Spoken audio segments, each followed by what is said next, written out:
Baik, Assalamualaikum warahmatullahi wabarakatuh.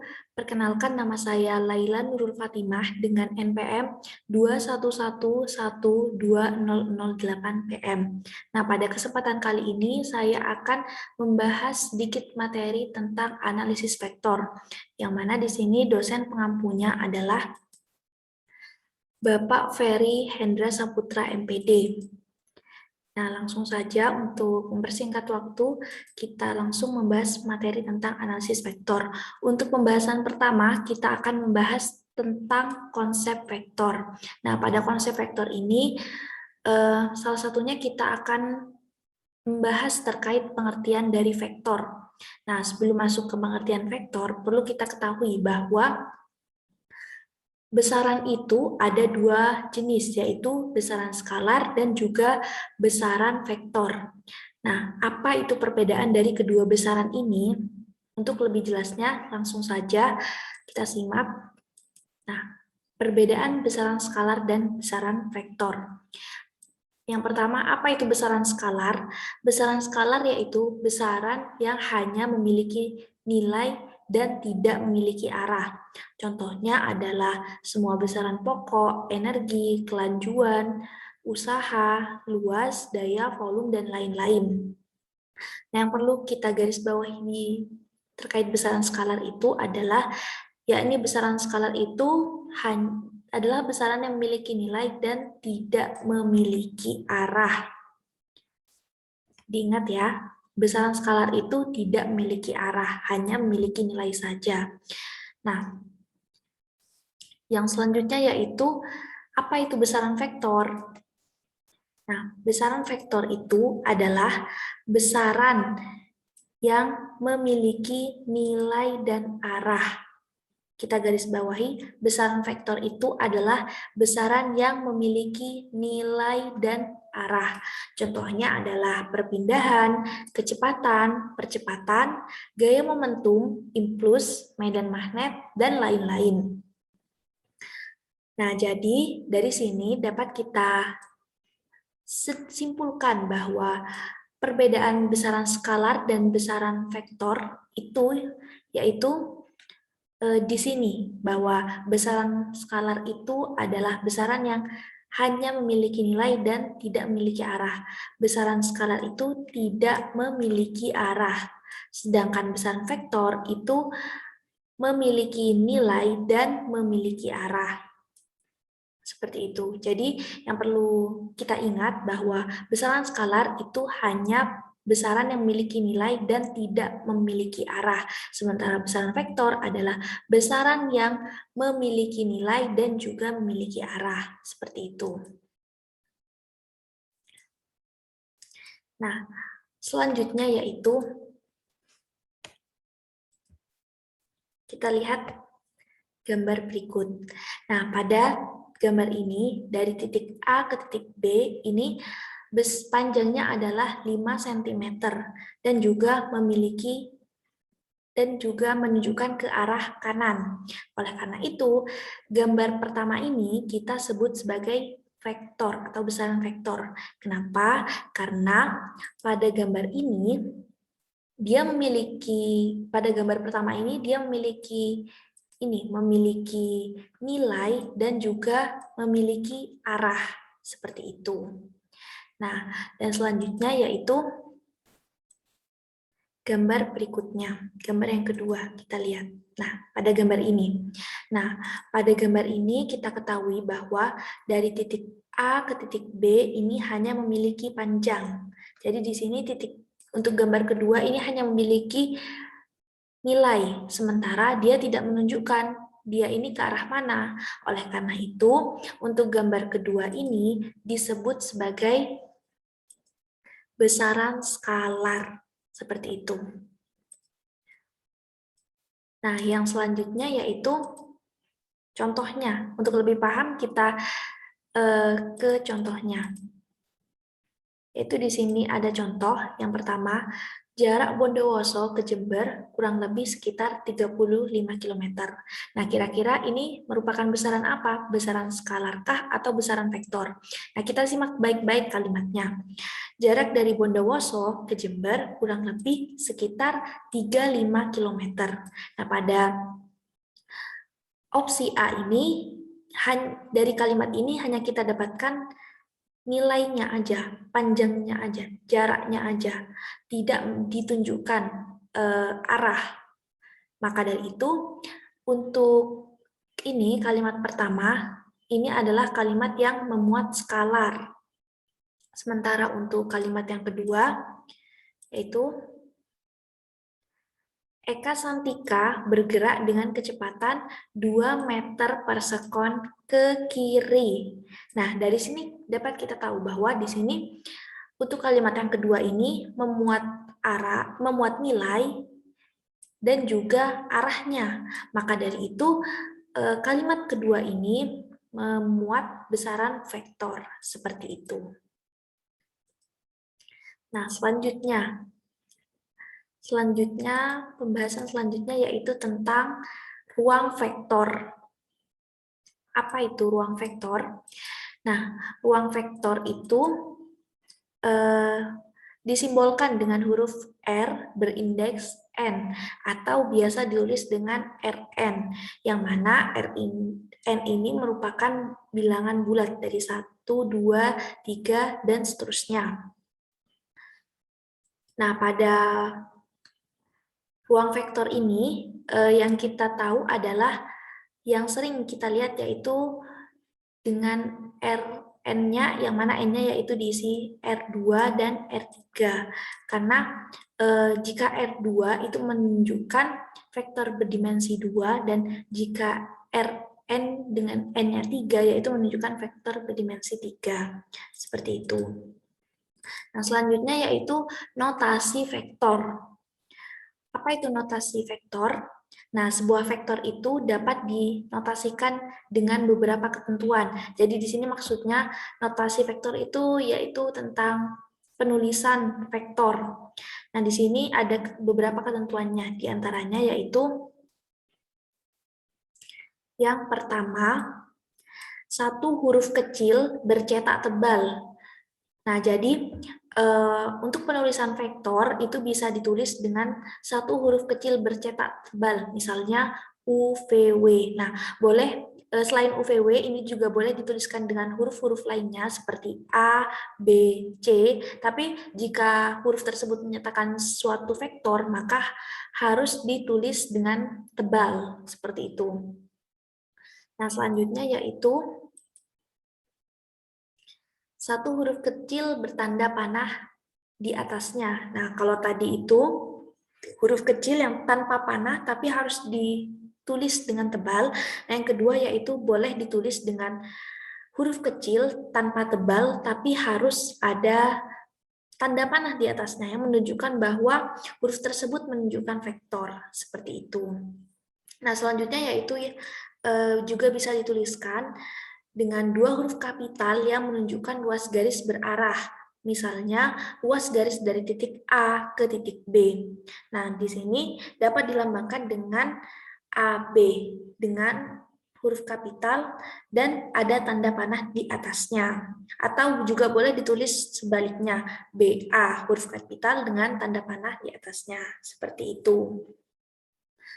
Nah, baik, yang berikutnya yaitu pembahasan tentang komponen vektor. Nah, komponen vektor itu jika di dimensi 2, komponen vektornya yaitu ada dua, yaitu X dan Y. Karena dia berada di dimensi 2. Nah, sementara untuk vektor untuk sebelumnya ini X dan Y ini boleh diubah, bukan selain X dan Y, bisa diisi sebuah angka dan lain sebagainya. Dan komponen vektor yang selanjutnya itu komponen vektor di dimensi 3. Nah, kalau tadi di dimensi 2 itu komponennya yaitu terdiri dari dua, yaitu bisa disimbolkan X dan Y. Nah, sementara untuk vektor di dimensi 3 yaitu terdiri dari 3 komponen yang pastinya karena dia di dimensi 3. Di sini bisa dituliskan dengan X, Y, dan Z. Nah, selanjutnya yaitu pembahasan berikutnya yaitu tentang cara penyajian vektor. Nah, cara penyajian vektor itu bisa dalam bentuk vektor baris, vektor kolom, ataupun kombinasi linier. Nah, lalu bagaimana penyajian vektor baris, vektor kolom, dan dalam kombinasi linier? Mari kita lihat. Untuk vektor baris, penyajiannya yaitu seperti ini. Vektor AB kita tuliskan seperti ini, X, Y dalam kurung X, Y, atau jika dia ada di dimensi 2, atau juga boleh dituliskan seperti ini, X, Y, Z, jika dia berada di dimensi 3. Lalu untuk vektor yang berikutnya, penyajian vektor yang berikutnya yaitu vektor kolom. Nah, untuk vektor kolom ini seperti ini. Bentuknya bentuk kolom. Vektor AB yaitu komponennya ditulis dari atas ke bawah. X, Y, atau vektor U sama dengan X, Y, Z. Seperti itu. Jika tadi vektor baris itu penulisannya secara horizontal, nah sedangkan untuk vektor kolom ini penulisannya secara vertikal. Seperti itu. Selanjutnya yaitu dengan kombinasi linier. Nah, untuk penulisan dengan kombinasi linier ini dapat dituliskan seperti ini. Vektor AB sama dengan XI ditambah YJ jika dia dalam dimensi 2 atau R2, atau juga boleh dituliskan vektor U sama dengan XI ditambah YJ ditambah ZK. Ini menunjukkan bahwa vektor ini ada di dimensi 3 atau R3. Seperti itu. Nah, yang selanjutnya yaitu kita akan membahas tentang apa nih? Nah, kita akan membahas tentang cara menotasikan vektor. Bagaimana itu cara menotasikan vektor? Mari kita simak gambar berikut. Kita perhatikan untuk gambar yang pertama, vektor U yang berwarna biru. Nah, di sini ada sebuah garis seperti ini. Ya, seperti yang ditunjukkan garis biru, vektor U yang berwarna biru ini. Nah, di sini bagaimana sih cara menotasikannya? Nah, pertama-tama untuk cara menotasikannya ini kita hitung dari titik pangkalnya. Dari sini kita hitung. Nah, karena dia ke arah kanan, maka kita hitung ke arah kanan. Jadi 1, 2, 3, 4, 5. Jadi benar ya di sini berarti 5 satuan ke arah kanan. Karena 5 satuan ke arah kanan menunjukkan positif, maka di sini sumbu X yaitu 5 diisi 5, yang mana 5 ini merupakan positif. Seperti ini. Selanjutnya yaitu kita hitung ke atas, yang mana di sini menunjukkan sumbu Y ya.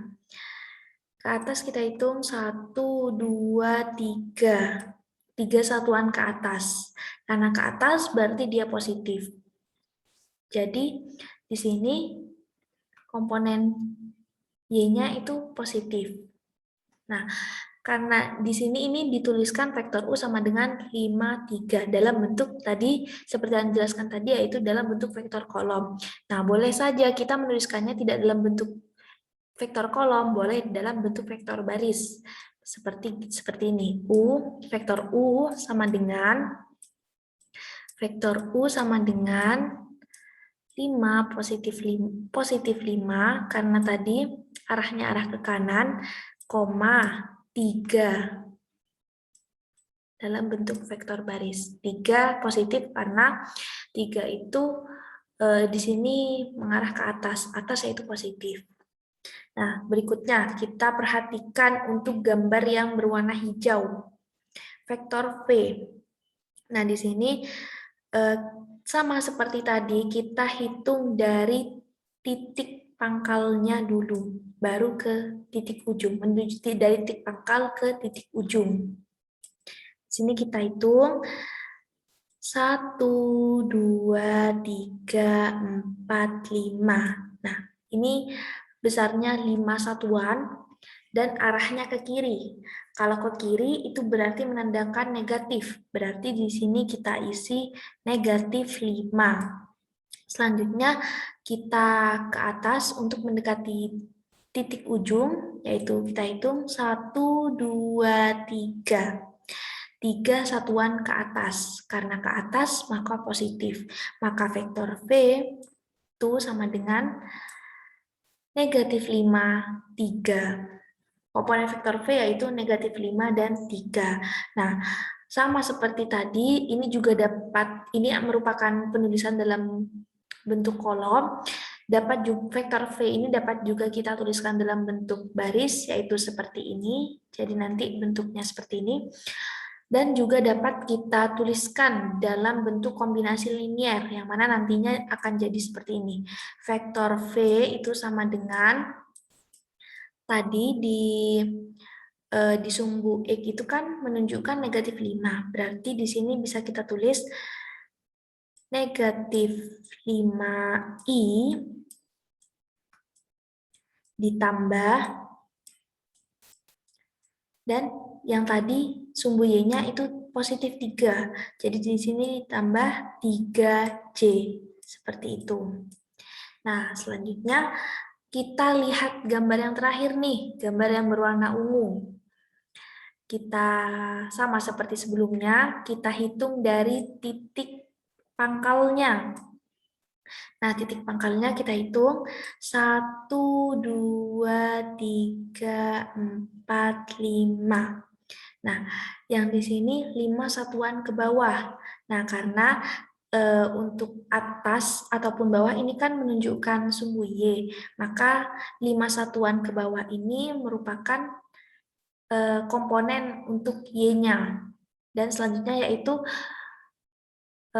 kita hitung yang di sumbu X, yaitu 1, 2, 3, 4, 5. 5 satuan ke arah kiri. Jadi di sumbu Y-nya kan tadi sudah dijelaskan bahwa vektor, misalkan vektor ini vektor W, itu komponennya yaitu terdiri dari X, Y, maka di sini kita substitusikan karena di sini di sumbu X-nya yaitu 5 satuan ke kiri, karena ke kiri berarti menunjukkan negatif, berarti sama dengan negatif 5, dan di sini sumbu Y-nya juga menunjukkan ke arah bawah, yang mana berarti negatif, sama berarti komponen Y kita isi dengan negatif 5. Nah, jadi di sini vektor W itu sama dengan negatif 5, negatif 5. Seperti itu. Nah, selanjutnya yaitu pembahasan tentang kolinier dan koplanar. Nah, apa itu kolinier? Nah, dalam vektor itu ada istilah kolinier dan koplanar. Kolinier yaitu artinya terletak dalam satu garis lurus, sedangkan koplanar terletak dalam satu bidang datar. Nah, bagaimana sih vektor itu bisa dikatakan kolinier? Nah, dalam bahasa matematika, dua vektor, misalkan vektor A dan vektor B, itu dikatakan kolinier jika dan hanya jika terdapat bilangan real K. Dengan K ini bukan sama dengan 0. Sedemikian sehingga berlaku vektor A itu sama dengan K kali vektor B. Nah, untuk lebih paham lagi terkait kolinier ini, kita langsung saja ke contohnya. Nah, jadi di sini jika U itu sama dengan 6,9 dan V itu sama dengan 2,P adalah dua vektor yang kolinier, maka berapakah nilai P? Nah, tadi sudah disebutkan, sudah dijelaskan bahwa kolinier itu jika ada dua vektor, nah di sini kan sudah diketahui vektor U dan vektor V. Dia itu kolinier jika vektor U itu sama dengan K kali vektor V. Nah, maka untuk mencari nilai P kita dapat mencarinya dengan seperti ini.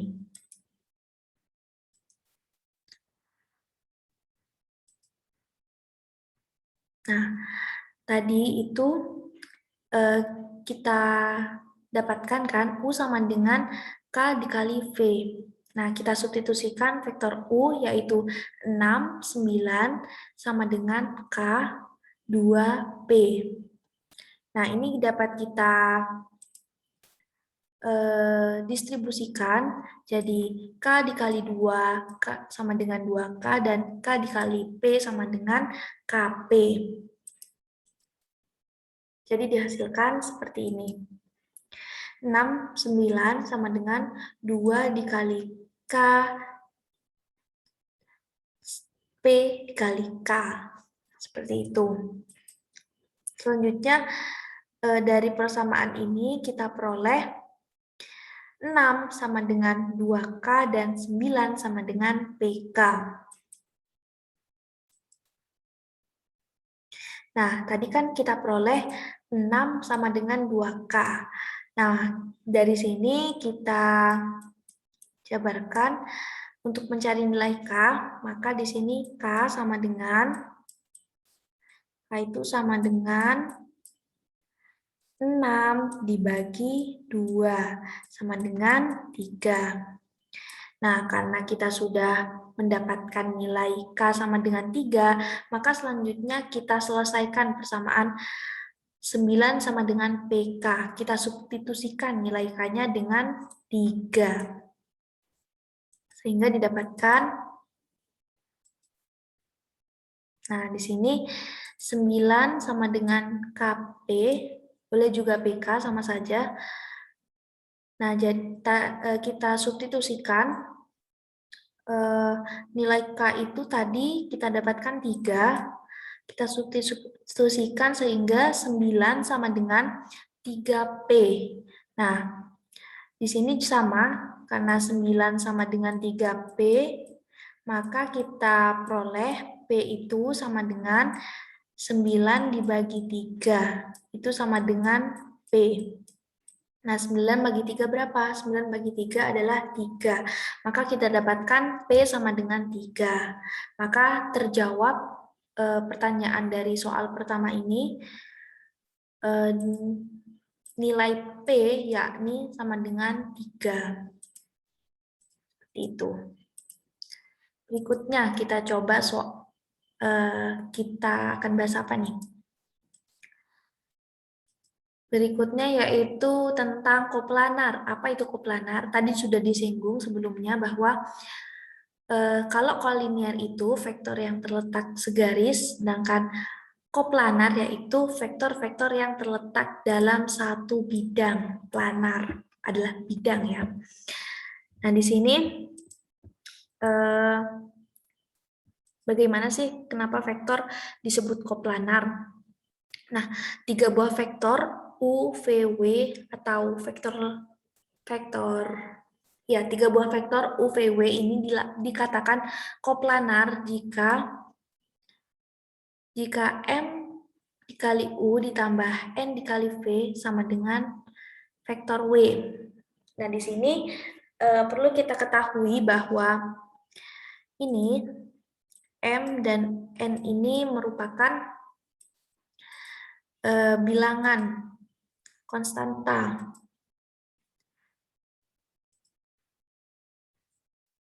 Baik, kita coba langsung saja ke contoh soal ya. Di sini diketahui vektor A yaitu 4i ditambah 2c ditambah 3k, dan B 3i dikurangi c ditambah 4k, dan C itu 2i ditambah 7c dan ditambah xk. Nah, jika vektor A, B, dan C itu merupakan vektor yang koplanar, maka berapakah nilai E? Nah, di sini tadi seperti penjelasan yang sebelumnya bahwa ini merupakan vektor yang dituliskan dalam bentuk kombinasi linier. Nah, di sini kita untuk mempermudah pengerjaan, kita dapat menuliskannya dalam bentuk vektor kolom ataupun juga vektor baris.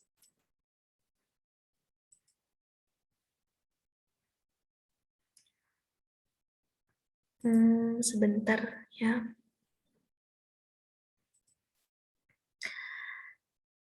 Nah, jadi di sini dapat kita tuliskan selain bentuk ini ya. Lanjut saja, bagaimana sih pembahasannya? Pembahasannya yaitu, nah karena A, B, dan C ini koplanar, maka berlaku rumus yang tadi, M kali N ditambah, astagfirullahaladzim, salah. Maksud saya, M dikali vektor A ditambah N dikali vektor B itu sama dengan vektor C. Jadi di sini M dikali vektor A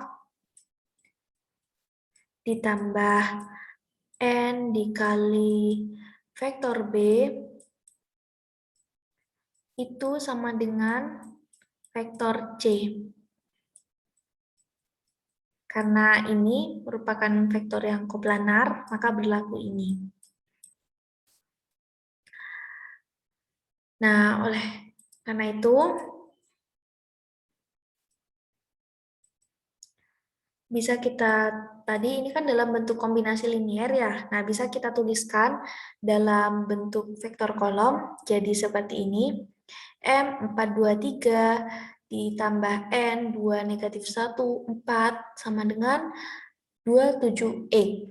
Nah, sama kayak yang tadi, ini bisa kita jabarkan, M dikali 4 sama dengan 4M, M dikali 2 sama dengan 2M, dan M dikali 3 sama dengan 3M. Selanjutnya, N dikali 2 sama dengan 2N, N dikali min 1 sama dengan negatif N, dan N dikali 4 sama dengan 4N. Jadi ini. Nah, selanjutnya, karena ini merupakan komponen-komponen yang bersesuaian, maka dapat kita buat persamaan. Jadi di sini 4M ditambah 2N itu sama dengan 2, 2M ditambah dikurangi N itu sama dengan 7, dan 3M ditambah 4N sama dengan E. Nah, untuk menyelesaikan ini, mencari nilai M dan N, dan juga nilai E, ini kita dapat menggunakan eliminasi sistem persamaan linier dua variabel. Nah, langsung saja kita next.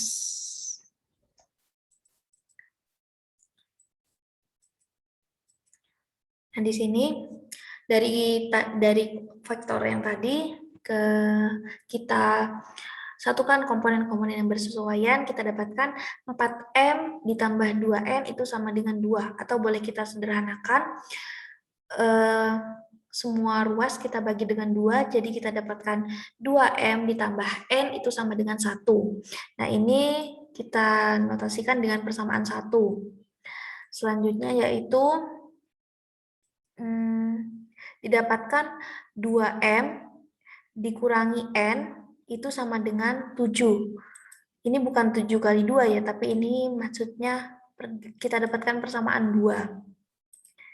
Selanjutnya 3M ditambah 4N sama dengan X. Ini kita dapatkan persamaan 3. Nah, selanjutnya terlebih dahulu kita mencari nilai M dan N. Nah, nilai M dan N ini bisa kita dapatkan dengan mengeliminasi persamaan 1 dan persamaan 2. Dari sini kita peroleh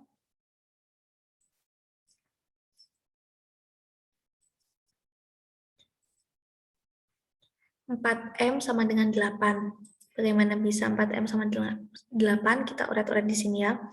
Di sini kan kita akan mengeliminasi persamaan 1 dan 2. 2M ditambah N sama dengan 1, merupakan persamaan 1, dan juga 2M dikurangi N itu sama dengan 7. Ini merupakan persamaan 2. Nah, ini didapatkan 4M, berarti di sini kita mengeliminasi ini variabel N.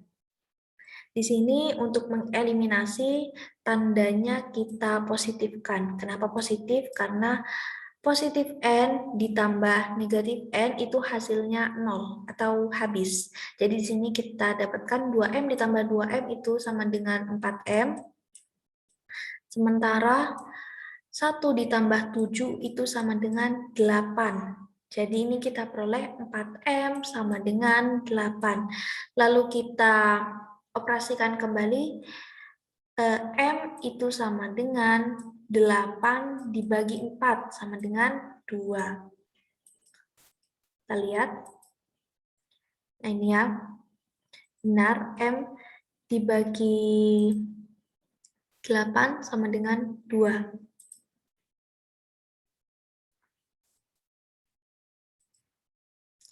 Selanjutnya yaitu dari kan kita sudah menemukan nilai M nih. Selanjutnya kita cari nilai N dengan mensubstitusikan.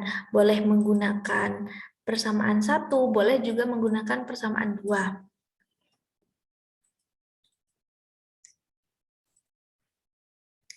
Di sini kita akan mensubstitusikan M2 ke persamaan 1. Nah, 2 persamaan 1 itu kan 2M ditambah N sama dengan 1. Nah, karena kita sudah memperoleh nilai M, kita substitusikan nilai M-nya nih. Jadi 2 dikali 2 ditambah N sama dengan 1.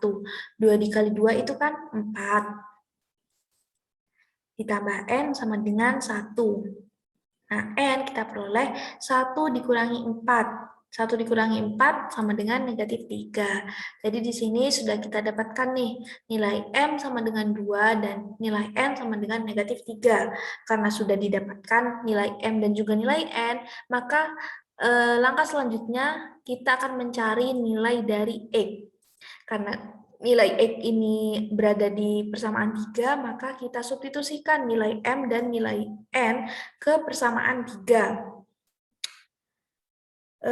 Kita substitusikan. Jadi kita peroleh X sama dengan 3M ditambah 4N. M-nya kita substitusikan 2 dan N-nya kita substitusikan negatif 3. Jadi kita dapatkan X sama dengan 6 ditambah negatif 12. Atau bisa berbaur jadi X sama dengan 6 dikurangi 12. Maka kita peroleh X sama dengan tadi X sama dengan negatif 6. Seperti itu. Nah, selanjutnya kita akan bahas hasil kali titik atau dot product.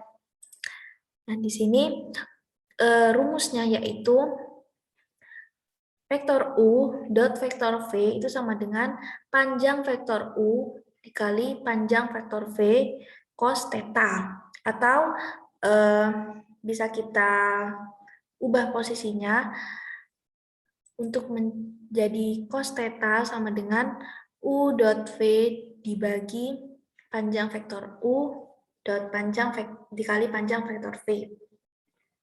Nah, di sini untuk rumus yang pertama ini, yang ini untuk mencari nilai dari U dot V. Sementara untuk yang ini, rumus yang kedua, ini biasanya kita akan mencari besar sudut theta yang terbentuk pada dua vektor tersebut. Langsung saja kita coba ke contoh soal supaya lebih paham. Nah, di sini ada dua buah vektor, yaitu vektor U dan vektor V, yang mana membentuk sudut sebesar 60 derajat. Jika panjang vektor U itu sama dengan 4 dan panjang vektor V itu sama dengan 7, maka berapakah nilai U dot V? Tadi sebelumnya kita ingat bahwa U dot V, vektor U dot vektor V itu sama dengan panjang vektor U dikali panjang vektor V dot dikali cos theta. Nah, di sini kita sudah dari soal kita sudah tahu nih bahwa panjang vektor U itu adalah 4 dan panjang vektor V itu adalah 7. Nah, sementara kita juga sudah tahu bahwa besar theta itu sama dengan 60 derajat. Maka langsung saja kita substitusikan. Panjang vektor U yaitu 4 dan panjang vektor V yaitu 7 dan cos theta-nya kita isi 60 derajat. Jadi tinggal kita hitung nih. 4 dikali 7 yaitu sama dengan 28. Nah, sementara cos 60 derajat. Cos 60 derajat itu adalah setengah. Nah, 28 dikali setengah itu hasilnya adalah 14. Jadi U dot V sama dengan 14. Nah, coba kita cek. Kita cek hasilnya. Nah, benar kan? Jadi, panjang U dot V itu sama dengan 14. Selanjutnya, kita coba ke contoh soal yang berikutnya.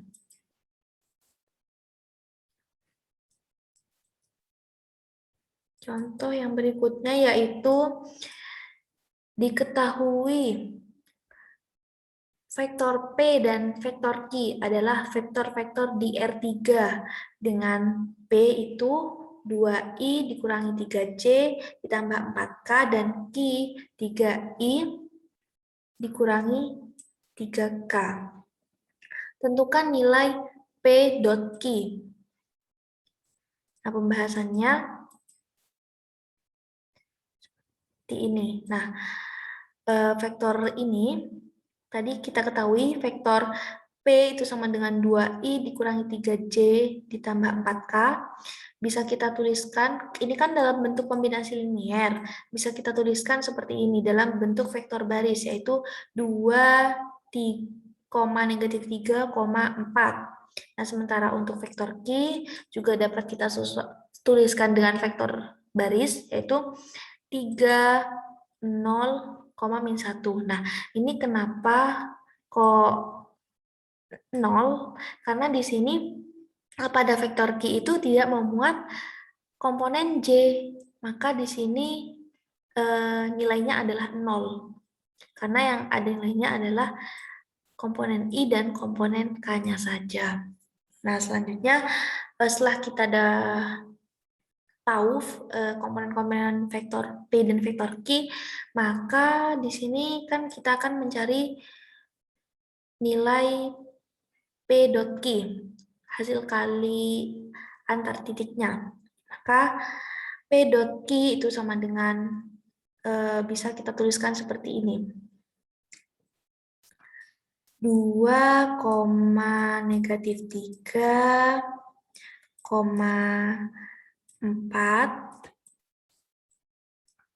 didotkan dengan didotkan dengan 3,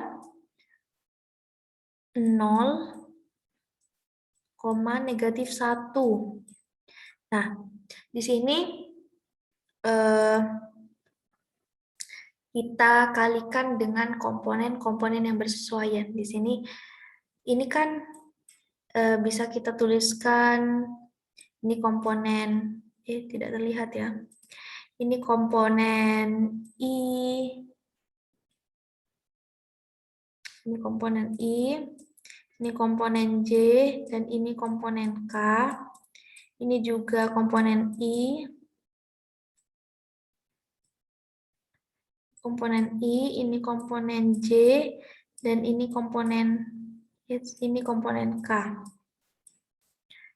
Nah, jadi di sini kita kalikan komponen I dikalikan dengan komponen I, ditambah komponen J dikalikan dengan komponen J, dan komponen K ditambah komponen K dikali komponen K.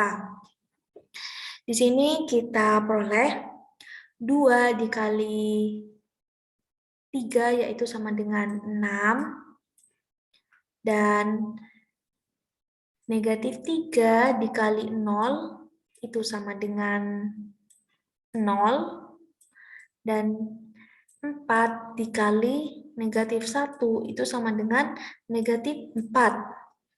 Maka P dot Q kita dapatkan 6 ditambah 0 dikurangi 4. Hasilnya adalah 2. Seperti itu. Nah, selanjutnya kita coba ke contoh soal yang berikutnya.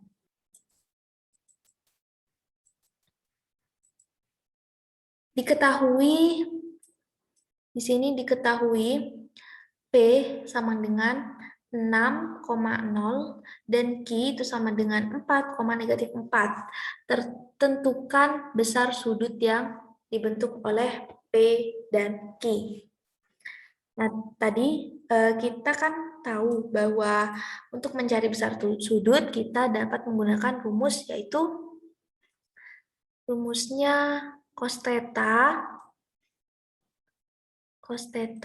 itu sama dengan vektor V per panjang vektor U dikali panjang vektor V. Ya kan? Nah, jadi di sini apa sih yang diketahui dari soal? Di sini di soal sudah diketahui vektor P beserta komponennya dan juga vektor Q beserta komponennya. Maka yang perlu kita hitung, yang perlu kita cari yakni berapa hasil kali titiknya P dot Q dan juga berapa panjang vektor P dan juga panjang vektor Q. Nah, perlu kita ketahui bahwa untuk mencari panjang vektor P ini bisa kita menggunakan rumus akar X kuadrat ditambah Y kuadrat. Jadi di sini X-nya itu kan 6, jadi 6 kuadrat ditambah 0 kuadrat. Jadi nanti kita dapatkan yaitu panjang vektor P-nya. Coba kita lihat pembahasannya.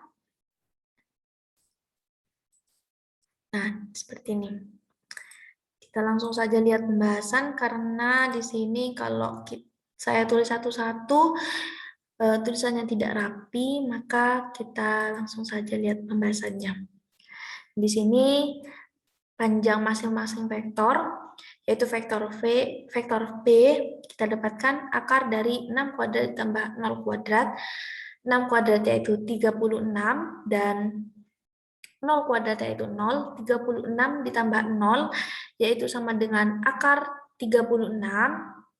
Nah, akar 36 berapa? Akar 36 yaitu sama dengan 6. Selanjutnya yaitu panjang vektor Q, sama yaitu kita dapatkan Panjang vektor Q yaitu akar 4 kuadrat ditambah akar negatif 4, akar 4 kuadrat ditambah negatif 4 kuadrat. Kita dapatkan 4 kuadrat yaitu 16 dan negatif 4 kuadrat juga hasilnya 16. Ini bisa kita tulis juga seperti ini. Karena ini 16 dan 16, berarti boleh kita tulis seperti ini ya, 16 kali 2. Nah, 16 kali 2 di sini 16, akar 16 itu bisa kita keluarkan. Akar 16 berapa? Akar 16 yaitu 4. Nah, sisanya akar 2 karena tidak bisa kita keluarkan, jadi tetap dituliskan akar 2. Seperti itu. Dan selanjutnya yaitu hasil kali titik dari kedua vektor. Seperti soal sebelumnya, hasil kita kali titik yaitu hasil kali komponen-komponen yang bersesuaian. Jadi di sini 6 dikali 4 ditambah 0 dikali negatif 4. 6 dikali 4 itu sama dengan 24 dan 0 dikali negatif 4 sama dengan 0. Jadi 24 ditambah 0 sama dengan 24. Lalu ini dimisalkan bahwa misalkan sudut antara P dan Q ini kita misalkan dengan theta, maka kita dapatkan cos theta itu sama dengan P dot Q dibagi panjang vektor P dikali panjang vektor Q.